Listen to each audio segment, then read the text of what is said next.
அருமையான கர்த்தருடைய பிள்ளைகளே, ஆண்டவர் இயேசுவின் வெளியேற பெற்ற நாமத்தினாலே வாழ்த்துக்களை தெரிவிக்கிறோம். இந்த நாளிலும் ஒரு அருமையான வசனத்தை நான் வாசிக்கிறேன். நீதிமொழிகளின் புத்தகம் 3ஆம் அதிகாரம் 12வது வசனம். தகப்பன் தான் நேசிக்கிற புத்திரனை சிட்சிக்கிறது போல கர்த்தரும் எவனிடத்தில் அன்பு கூறுகிறாரோ அவனை சிட்சிக்கிறார் என்று வேதத்தில் வாசிக்கிறோம். அருமையான தேவனுடைய பிள்ளைகளே, இந்த உலகத்தின் பெற்றோர் தன்னுடைய பிள்ளைகள் தவறாய் நடக்கும்போது, தனக்கு உணர்த்தப்படுகிற போது அந்த பிள்ளைகளை சிட்சித்து சரியான பாதையிலே நடத்துகிறார்கள். நாமும் அப்படி செய்கிறோம். அதே போல நம்முடைய தேவன் நம்முடைய பிரயோஜனத்திற்காக சில நேரங்களில் நாம் தவறாய் நடக்கும்போது நம்மை சரிப்படுத்துவதற்காக, நம்மை உருவாக்குவதற்காக சில சிக்ஷைகளை நமக்குள் அனுமதிப்பார். நிறைய பேர் கேட்கிறோம், எனக்கு நிறைய போராட்டங்கள் இருக்கிறது, நிறைய சஞ்சலங்கள் இருக்கிறது, நிறைய தடைகள் இருக்கிறது, ஏன் எனக்கு இப்படி நடக்கிறது?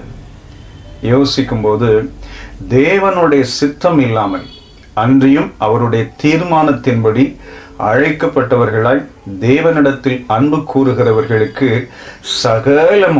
சகலமும் நன்மைக்கேதுவாக நடக்கிறது என்று அறிந்திருக்கிறோம்.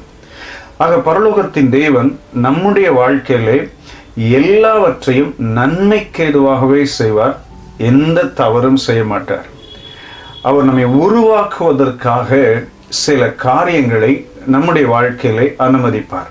இன்னைக்கு கேட்கலாம், நீங்க எவ்வளோ பாடுகளை நான் அனுபவிக்கிறேனே, எவ்வளோ கஷ்டங்களை நான் அனுபவிக்கிறேனே, ஏன் எப்படி எனக்கு நடக்கிறது? நிச்சயமாக கர்த்தர் ஒரு நாளிலே அதை உங்களுக்கு உணர்த்துவார். ஒரு நாளிலே அது உங்களுக்கு பிரயோஜனமா இருக்கும். இதை குறித்து எபிரேய நிருபத்திலே அப்போஸ்தலனாகிய பவுல் எழுதும்போது 12ஆம் அதிகாரத்தினுடைய 6வது வசனத்திலிருந்து அவர் சொல்வார், கர்த்தர் எவனிடத்தில் அன்பு கூறுகிறாரோ அவனை அவர் சிட்சித்து தாம் சேர்த்து கொள்கிற எந்த மகனையும் தண்டிக்கிறார் என்று பிள்ளைகளுக்கு சொல்கிறது போல உங்களுக்கு சொல்லியிருக்கிற புத்திமதியை மறந்தீர்கள். நீங்கள் சிட்சையை சகிக்கிறவர்களாக இருந்தால் தேவன் உங்களை புத்திரராக எண்ணி நடத்துகிறார். அல்லேலூயா. தகப்பன் சிட்சியாத புத்திரன் உண்டோ? அன்றியும் நம்முடைய சரீரத்தின் தகப்பன்மார்கள் நம்மை சிட்சிக்கும் போது அவர்களுக்கு நாம் அஞ்சி நடந்திருக்க நாம் பிழைக்கத்தக்கதாக ஆவிகளின் பிதாவுக்கு வெகு அதிகமாய் அடங்கி நடக்க வேண்டும் அல்லவா? அவர்கள் தங்களுக்கு நலமென்று தோன்றினபடி கொஞ்ச காலம் சிட்சித்தார்கள். இவரோ தம்முடைய பரிசுத்தத்திற்கு நாம் பங்குள்ளவர்களாகும் பொருட்டு நம்முடைய பிரயோஜனத்திற்காகவே நம்மை சிட்சிக்கிறார். அல்லேலூயா. நம்முடைய பிரயோஜனத்திற்காகவே நம்மை சிட்சிக்கிறார். எந்த சிட்சையும் தற்காலத்தில் சந்தோஷமாய் காணாமல் துக்கமாய் காணும். ஆகிலும் பிற்காலத்தில் அதில் பழகினவர்களுக்கு அது நீதியாகிய சமாதான பலனை தரும். அல்லேலூயா. அருமையான கர்த்தருடைய பிள்ளைகளே, நம்முடைய பரலோகத்தின் தேவன் இந்த நாட்களில் ஏதோ ஒரு திட்டத்தை நம்மேல் வைத்து நம்மை உருவாக்கி கொண்டிருக்கிறார். இது கஷ்டமா இருக்கும், ஆனால் இதில் பழகிவிட்டால் நிச்சயமா அதற்குரிய பிரதிபலன் கிடைக்கும். வேதத்தில் வாசிக்கும் போது ஒவ்வொரு பரிசுத்தவான் மேலும் ஒரு சிட்சை இருந்தது. அந்த சிட்சையிலே அவர்கள் ஜெயித்தார்கள். தேவன் அவர்களை உருவாக்கும்படிக்கு அந்த சிட்சையை அனுமதித்தார். யோசேப்பு எடுத்துக்கொண்டாலும் சரி, ஆபிரகாம், யாக்கோபு, இன்னும் நம்முடைய முற்பிதாக்கள் எல்லாருடைய வாழ்க்கையிலும் தேவன் ஏதோ ஒரு காரியத்தை வைத்து அவர்களை உருவாக்கினார், பின்பு ஆசீர்வதித்தார்.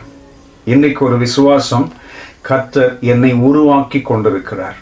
அவர் என்னை சிட்சிக்கிற நோக்கம் என்மேல் அன்புள்ளபடினான். எந்த பெற்றோர் தன்னுடைய பிள்ளை அதிகமாய் தன்னோடு கூட இருக்க வேண்டும், தன்னை நேசிக்க வேண்டும், அந்த பிள்ளையை பெற்றோர்கள் நேசிக்கிறார்களோ அவர்களை, அந்த பிள்ளைகளை பெற்றோர்கள் தண்டிப்பார்கள், சிட்சிப்பார்கள், ஒழுங்குபடுத்துவார்கள், கண்டிப்பார்கள். அதே போலதான் நம்முடைய தேவனும் இந்த நாட்களிலே செய்து வருகிறார். ஒருவேளை இன்றைக்கு துன்பங்கள் உங்களுக்கு கஷ்டமா இருக்கலாம், நெருக்கங்கள் கஷ்டமா இருக்கலாம். சகோதரா, சகோதரி, இதிலே நீங்கள் நிலைத்திருங்கள். உங்கள் தகப்பனாகிய ஆண்டவர் உங்களை நேசிக்கிறபடியினால் இந்த சிட்சையை உங்களுக்கு அனுமதித்திருக்கிறார். இதிலே நீங்கள் இன்னும் அதிகமாய் கர்த்தரோடு நெருங்குங்கள், இன்னும் வேதத்தை வாசியுங்கள், ஜெபியுங்கள். நிச்சயம் அதற்குரிய பிரதிபலன் கிடைக்கும். ஒரே வார்த்தையில் சொல்ல வேண்டுமானால், அவர் உங்களை நேசிக்கிறபடியினால் உங்களை சிட்சிக்கிறார். அவர் உங்களை நேசிக்கிறபடியினாலே, அன்பு செலுத்துகிறபடியினாலே, அவர் உங்கள் மீது அளவற்ற அக்கறை கொண்டிருக்கிறபடினாலே இப்படிப்பட்ட காரியத்தின் ஆண்டவர் உங்கள் மத்தியிலே கொடுக்கிறார். தகப்பன் சிட்சியாத புத்திரன் ஒன்றோ. நம்ம எல்லாரும் இந்த நாட்களிலே நம்ம தேவன் மேலே அளவற்ற நம்பிக்கையோடு இருப்போம். நிச்சயம் அதற்குரிய பிரதிபலன் கிடைக்கும். நம்ம எல்லாரும் சேர்ந்து ஜெபிக்கலாமா?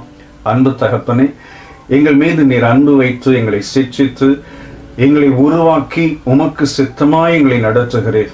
கொய்வன் கையில் இருக்கிற களிமணி போல நாங்கள் உம்முடைய கரங்களில் அர்ப்பணிக்கிறோம். ஆண்டவரே, பெற்றோருக்கு பிள்ளைகள் கீழ்ப்படுகிறது போல எங்கள் பரலோகத்தின் தேவனுக்கு நாங்கள் கீழ்ப்படுகிறோம்.